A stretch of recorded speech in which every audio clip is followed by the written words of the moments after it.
So guys, it's Thursday. Ito na yung updates for my left bank headers for the BH Heavy. Ayan. I'm on the last pipe na. Ito na lang dito. Pag ganyan.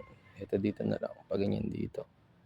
Pero may mga pa yan, crucial bend kasi di naman talagang sobrang hirap. Pero mahirap siyang ipiting kung nandun siya sa makina. So nilabas ko na.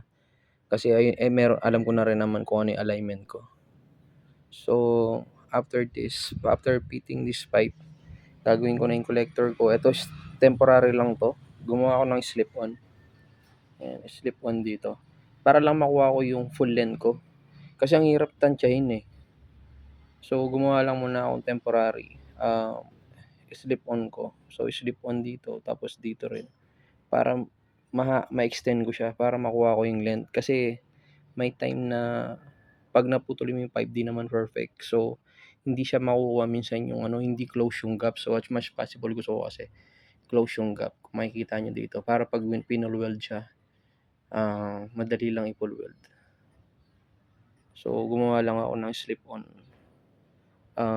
pipe dito para ma-extend ko yung both end of the pipes para makuha ko yung length. And then, at the same time, maikot ko para makuha ko yung tamang angle niya.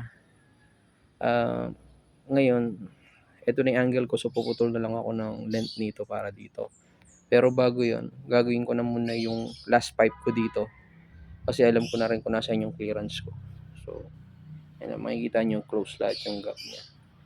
Para pag nag-full weld. Dito may imperfection lang ng konti dito sa may pipe. Kasi itong pipe na nabili ko, medyo malaki siya in outside diameter compared dun sa may straight pipe na nabili ko. So, yun lang.